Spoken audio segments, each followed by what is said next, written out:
آج دلیری دی جا رہی ہے، آج پیر بیعت کرنے کے بعد جنت کا پرمٹ دے دیتا ہے۔ آؤ میں پیروں کے پیر کی کہانی سناؤں آپ کو۔ حضرت شیخ سعدی شیرازی فرماتے ہیں کہ ایک بندہ مطاف میں کنکروں کے اوپر پیشانی رکھ کے زاروں کے تار ہو رہا ہے اور کیا کہتا ہے، اللہ مجھے معاف کر دے، نہیں تو قیامت کے دن اندھا اٹھانا، میں تیرا کیا تیرے بندوں کا سامنا بھی نہیں کر سکتا۔ اتنے درد سے روتا ہے کہ لوگ اپنی دعائیں چھوڑ کے اس کے لیے دعا کرتے ہیں، تو وہ اتنے درد سے روتا ہے کہ لوگ اپنی دعائیں چھوڑ کے اس کے لیے کہتے ہیں یا اللہ اس بیچارے کو معاف کر دے۔ ایک بندہ تو چھوڑ چھاڑ کے کھڑا اس کے سامنے قریب کھڑا ہو گیا اور کہتا ہے مالک اسے معاف کر دے، مالک اسے معاف کر دے۔ کافی دیر کے بعد وہ شخص جو روتا تھا اٹھ کے جانے لگا۔ اس کو تجسس تھا کہ میں دیکھوں تو صحیح یہ کون ہے اور اس کو تسلی بھی دوں کہ اللہ بڑا کریم ہے، تجھے معاف کر دے گا۔ جب اس نے جھک کے جھانک کر دیکھنا چاہا تو چیخیں نکل گئی، کیوں کہ فائزہ ہوا شیخ عبد القادر جیلانی، یہ زاروں کے تار رونے والا وقت کا غوث شیخ عبد القادر جیلانی۔ حضرت سری سختی رضی اللہ تعالیٰ عنہ نے جنید بغدادی کو بلایا۔ حضرت جنید بغدادی کہ وہ ماموں بھی لگتے ہیں رشتے میں اور پیر بھی لگتے ہیں۔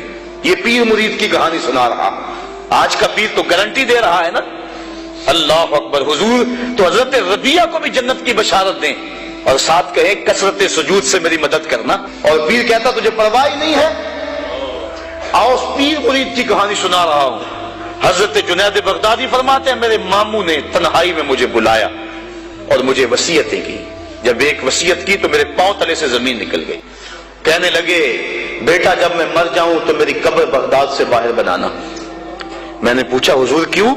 فرمانے لگے میری بدعمالیوں کی وجہ سے کہیں بغداد کی مٹی میری لاش کو قبول کرنے سے انکار نہ کر دے اور میں لوگوں کے سامنے رسوا نہ ہو جاؤں۔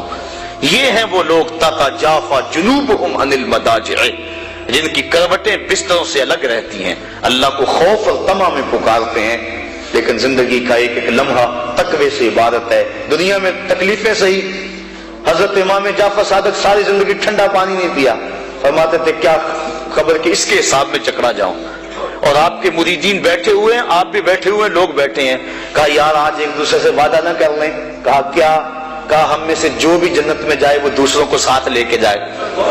غلاموں نے کہا حضور ہم آپ سے وعدہ کریں، ہم تو آپ کے سہارے پہ بیٹھے ہوئے ہیں۔ کہا تم نہیں جانتے آخرت کے معاملے بڑے سخت ہیں، یہ امام جعفر صادق کہہ رہے ہیں، یہ ان کی زندگی ہے۔ تو ذرا دیکھیے یہ تقویٰ ہے، یہ خشیت ہے، اور ٹھنڈے پانی سے بھی گریز کر رہے ہیں۔ تین چیزوں کا حساب نہیں ہوگا قیامت کے دن، ضرورت کے وقت کھانا پینا، اور ستر عورت کے لیے کپڑا لباس، اور ضرورت کا مکان۔ ان تین چیزوں کا حساب نہیں ہوگا۔ اس کے علاوہ جو بھی نعمت اللہ نے دی ہے ثم لتسألن یومئذ عن النعیم، اللہ قرآن میں کہتا ہے ہر نعمت کے بارے میں پوچھا جائے گا۔ تو صاحبو جن لوگوں نے اس بات کا خیال رکھا کہ ہمارے رب نے ہمیں پوچھنا ہے اور ایک ایک بات کا ہم نے جواب دینا ہے، یہ بات درست ہے کہ اللہ اپنے فضل سے معاف کرے گا، لیکن سحری کے وقت اٹھ کے سسکیاں بھرنے والا اور رات شراب خانے میں گزارنے والا کیا قیامت کے دن ایک صف میں کھڑے کر دیے جائیں گے؟ یہ کیسے ہوگا؟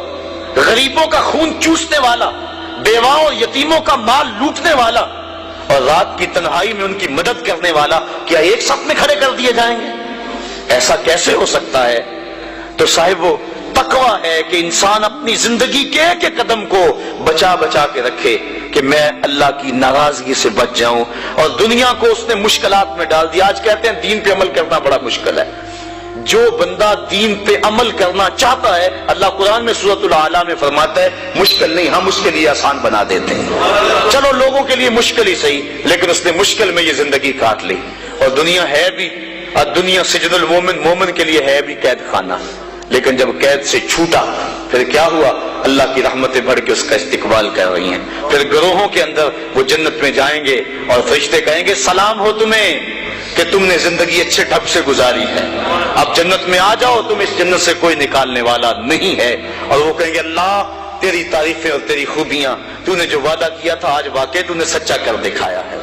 اور پھر جنت میں ان کو گوناگون نعمتیں دی جائیں گی، اور جنت میں مائے معین ہوگا، حوض کوثر ہوگا، سلسبیل ہوگا۔ کبھی وہ حوروں سے جام پیئیں گے، کبھی وہ غلمانوں سے جام پیئیں گے، لذت تو بڑی ہوگی، لیکن ایک لذت کی کہانی اللہ نے قرآن میں سنائی، ہمیں ایک وقت ایسا بھی پھر آئے گا وَسَقَاهُمْ رَبُّهُمْ شَرَابًا طَهُورًا، ان کا رب انہیں خود شراب طہور پلائے گا کہ تم نے میرے لیے چھوڑا، دنیا کی شراب تو نہیں پی لو، میرے دست قدرت سے شراب پیو۔ تو وَسَقَاهُمْ رَبُّهُمْ، نہ حوروں کے ہاتھوں سے، نہ غلمانوں کے ہاتھوں سے، نہ کسی اور کے ہاتھوں سے، وَسَقَاهُمْ رَبُّهُمْ۔